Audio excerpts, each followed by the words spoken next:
میرے بھائیو، جہاں تک شعبان المعظم کے بابرکت مہینے کی عظمت کا تعلق ہے، خصوص بالخصوص اس میں رکھے گئے اور روزوں کی جو فضیلت ہے، تو اس میں صحیح بخاری اور صحیح مسلم کی کئی احادیث گواہ ہیں، اس سے تو ہمیں کوئی انکار نہیں ہے، معاذ اللہ استغفر اللہ۔ ہم کیوں سچائی سے روگردانی کریں گے؟ تو یہ جو شب برات کی جتنی بھی احادیث ہیں، ان میں سے کوئی بھی حدیث ہے بھی وہ گنتی کی ہیں، 5-6 احادیث ہیں، بلکہ وہ کہنا چاہیے کہ احادیث کیا ہیں، وہ یعنی سند کے ساتھ روایتیں بیان ہوئی ہیں نبی اسلام کے ریفرنس سے، کوئی بھی اصول محدثین کے اوپر صحت کے درجے پہ نہیں ہے۔ اب آ جائے میرے بھائیو، جو شب برات کی فضیلت کے حوالے سے بات کی جاتی ہے، تو ایک جو فضیلت بیان کی جاتی ہے، میں بعد میں حدیث بیان کرتا ہوں، اس میں ایک چیز تو جنرل ہے، بخاری مسلم میں وہ روزانہ فضیلت ہے، نہ اس میں شب قدر نہ شب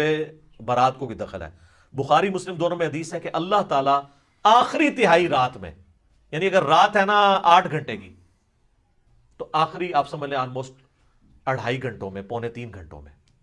اور رات ہوتی ہے غروب آفتاب سے لے کے فجر کا وقت داخل ہونے تک، آخری 1/3 حصہ جب فجر کے ہونے میں رہ جاتا ہے تو اللہ تعالیٰ آسمان دنیا پہ نزول فرماتا ہے، جیسا کہ اس کی شان کے لائق ہے، اور فرماتا ہے، ندا دیتا ہے کہ ہے کوئی مجھ سے بخشش کا طلبگار کہ میں اسے بخش دوں، ہے کوئی مجھ سے مانگنے والا کہ میں اسے عطا کروں، اور یہ ندا آتی رہتی ہے حتیٰ کہ فجر کا وقت داخل ہو جائے۔ تو یہ تو روزانہ ہو رہا ہے، اس میں نہ رمضان کی لیلۃ القدر کو کوئی دخل ہے، نہ ان کی بنائی ہوئی شب برات کو کوئی دخل ہے، یہ تو روزانہ ہی ہے شب قدر۔ تو وہ حدیث بڑی مشہور حدیث ہے، جامعہ ترمذی میں 739 انٹرنیشنل نمبر کے مطابق، سنن ابن ماجہ میں 1389، اور مشکات میں بھی موجود ہے 1299۔ اور اس حدیث کے ساتھ مزے کی بات ہے، امام ترمذی نے اس کے اوپر جرا کر کے ساتھ لکھا ہے یہ روایت منقطع ہے، نہ تابعی کی ملاقات تبع تابعی سے ثابت ہے، نہ تابعی کی ملاقات صحابی سے ثابت ہے، 2 انقطاع ہے۔ حتیٰ کہ امام ترمذی نے اس حدیث کے ساتھ لکھا ہے کہ میں نے اپنے استاد امام بخاری سے یہ پوچھا تو امام بخاری بھی اس حدیث کو ضعیف بتاتے تھے، امام بخاری بھی ترمذی بھی۔ اور ڈاکٹر طاہر القادری صاحب اپنے شب برات کے لیکچر میں یہ حدیث ترمذی سے کھول کے پڑھ رہے، کہتے ہیں ترمذی پڑھ رہا ہوں صحاح ستہ میں سے، اور وہ حدیث پڑھنے کے بعد میں اینڈ پہ ٹھٹک گئے۔ باب 39 امام ترمذی نے باب قائم کیا ہے، باب ما جاء فی لیلۃ النصف من شعبان، 15ویں شب شعبان کی فضیلت میں باب قائم کیا امام ترمذی نے۔ ام المومنین عائشہ صدیقہ رضی اللہ تعالیٰ عنہ فرماتی ہیں، اس 15 شعبان کی رات تھی جسے ہم شب برات کہتے ہیں، یہ 15 نصف شعبان کی رات تھی۔ میں نے اچانک رات کو دیکھا کہ آقا علیہ الصلوۃ والسلام اپنے بستر مبارک پہ آرام فرما نہیں تھے۔ جب میں نے دیکھا کہ بستر پہ آرام فرما نہیں ہیں تو میں فوراً گھر سے نکل پڑی آپ کی تلاش میں۔ اے عائشہ صدیقہ رضی اللہ تعالیٰ عنہ، دوڑتی دوڑتی مجھے تلاش کرنے کے لیے آئی ہو، تمہارا کیا خیال ہے اللہ اور اللہ کا رسول تمہاری حق تلفی؟ تو انہوں نے جب عرض کیا یا رسول اللہ، مجھے یہ گمان گزرا کہ شاید آپ کسی زوجہ مطہرہ کے ہاں تشریف نہ لے گئے ہوں، تو اس پر آقا علیہ السلام نے فرمایا نہیں، بات یہ ہے عائشہ، فقال ان اللہ عز وجل ينزل لیلۃ النصف من شعبان، کہ جب شعبان کی 15ویں کی رات آتی ہے تو اللہ تبارک و تعالیٰ الی السماء الدنیا، آسمان دنیا کی طرف ایک خاص شان کے ساتھ نازل ہو جاتا ہے۔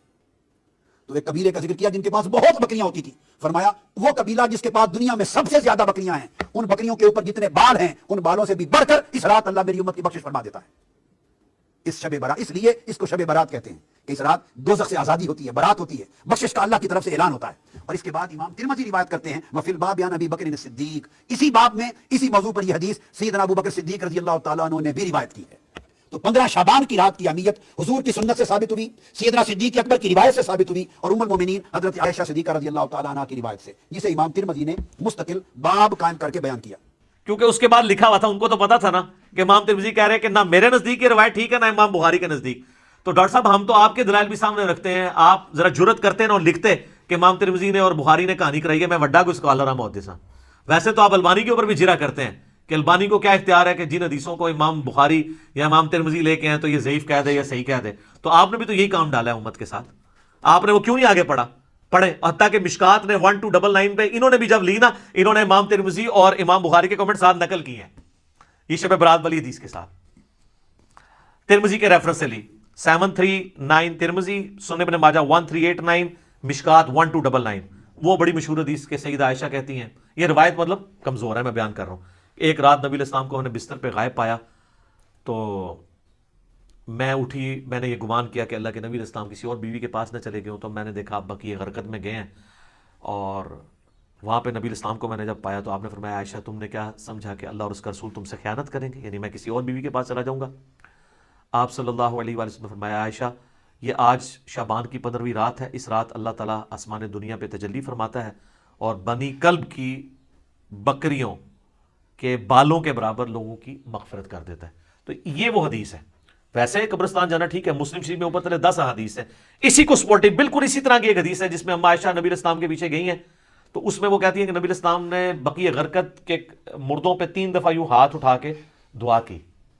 قبرستان میں ہاتھ اٹھا کے دعا کرنا بھی سنت، رات کے وقت جانا بھی سنت، اور اس میں آگے الفاظ ہیں کہ جبرائیل علیہ السلام میرے پاس اللہ کا پیغام لے کے آئے تھے کہ بقیع غرقد والوں کے لیے دعا کرو مغفرت کی۔ نبی علیہ السلام نے قبرستان جانا ٹھیک ہے، وہ عام دنوں میں آپ جائیں، اس دنوں میں لوگ وہ پھولوں والوں کی بھی چاندی ہوئی ہوتی ہے، کس طرح ٹریفک بلاک ہوئی ہوتی ہے اور لوگ جا رہے ہوتے ہیں، اس ایک خاص رات میں جانا کوئی ثابت نہیں ہے، ویسے آپ ضرور جائیں۔ اچھا تو یہ حدیث کمزور، اس کے علاوہ تو بہت کمزور ہے، یہی سب سے مضبوط ہے جو پیش کرتے ہیں۔ ایک سنن ابن ماجہ میں 1390 ہے اور مشکات میں 1306 ہے، جسے البانی نے ضعیف جمع ضعیف لگا کے حسن درجے تک پہنچایا ہے کہ جی اس رات اللہ تعالیٰ سب کی مغفرت کر دیتا ہے سوائے شرک والے کے اور مسلمانوں کا کینہ دل میں رکھنے والے کے۔ تو البانی نے حسن کہہ دیا تو وہ بریلوی کہتے ہیں جی البانی صاحب نے حسن کہا ہے، البانی صاحب نے ضعیف جمع ضعیف حسن کہا ہے،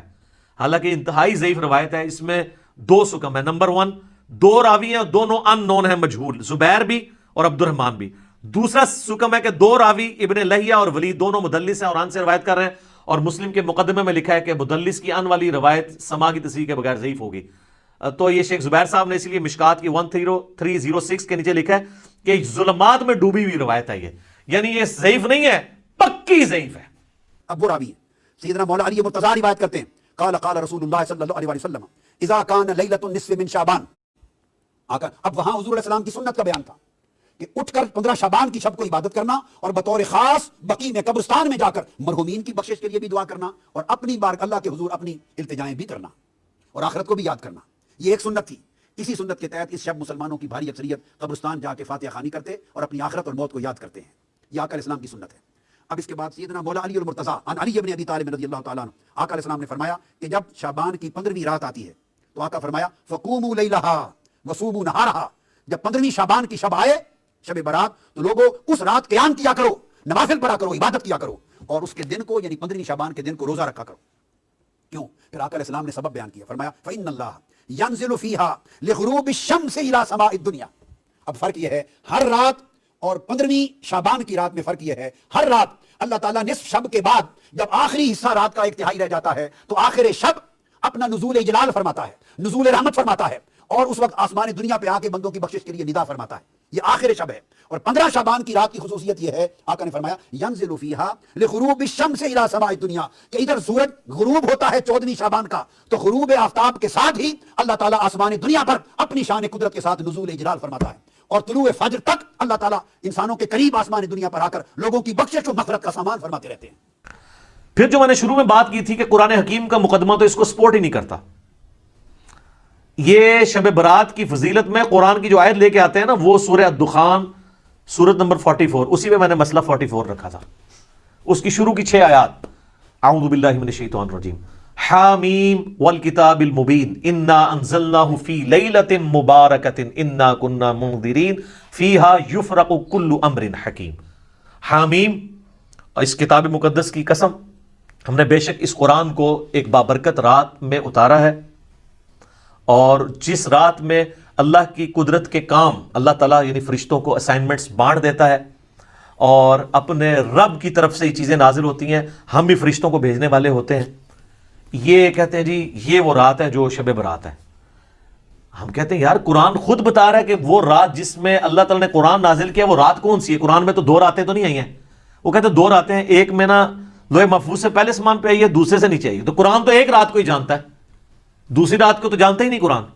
جس طرح اللہ تعالیٰ سورہ یونس میں کہتا ہے کہ اللہ کے علم میں تو کوئی اور الہ نہیں ہے سوائے میرے، مراد یہ کہ ہے ہی کوئی نہیں ہے، یہ نہیں ہے کہ اللہ کے علم میں نہیں کوئی ہے، اللہ کہتا ہے، تو میں کہتا ہوں قرآن تو نہیں جانتا، قرآن تو آپ کو یہ کہتا ہے کہ وہ رات کس مہینے میں ہے یہ بھی بتاتا ہے۔ سورۃ البقرہ آیت نمبر 185، شہر رمضان الذی انزل فیہ القرآن، انزل فیہ القرآن ھدی للناس وبینات من الھدی والفرقان، رمضان کا مہینہ وہ ہے جس میں قرآن نازل ہوا جو سراپا ہدایت ہے، جس میں ہدایت کے روشن دلائل ہیں اور یہ حق اور باطل میں تمیز کرنا. اور اس کو سپورٹنگ وہ حدیث ہے جو صحیح مسلم میں ہے 2684 اور مشکات میں 2052. نبی علیہ السلام نے فرمایا تم میں سے کوئی شخص بھی شب جمعہ کو عبادت کے لیے اور جمعے کے دن کو روزے کے لیے مخصوص نہ کرے. جس طرح یہودیوں نے ہفتے کے دن کو مخصوص کر لیا، عیسائیوں نے اتوار کو، نبی علیہ السلام نے آپ کو جمعہ مخصوص کرنے سے منع فرما دیا سوائے جتنا بتایا. شب جمعہ کو بھی مخصوص نہ کرو، نہ جمعے کے دن کو روزے کے لیے، الا یہ آگے الفاظ ہیں کہ کوئی شخص پہلے سے رکھ رہا ہو روزہ، یعنی جمعرات کے ساتھ جمعے کا روزہ رکھ سکتے ہیں یا جمعے کے ساتھ ہفتے کا، چھڑا جمعے دا نہیں. تو جو لوگ کہتے ہیں یار بیچارے شب برات میں عبادت بھی کر رہے ہیں، خیر ہے انہوں نے اگر ایک عبادت کے لیے مخصوص کیا ہے، کوئی ناچ گانا تو نہیں کر رہے، تو نبی علیہ السلام نے تو جمعے کے دن کو عبادت کے لیے مخصوص کرنے سے منع کر دیا ہے. سورۃ القدر سورت نمبر 97 پوری کی پوری نازل کر کے یہ بھی بتا دیا کہ رمضان کا وہ دن نہیں تھا بلکہ رمضان کی رات تھی جس میں اللہ تعالیٰ نے اس قرآن کو نازل فرمایا. اور یہ جناب شب قدر لیلۃ القدر کی فضیلت ہے کہ اس کی فضیلت میں پوری سورت نازل ہوئی ہے. 97 نمبر سورت قرآن پاک کی. اعوذ باللہ من الشیطان الرجیم، بسم اللہ الرحمن الرحیم.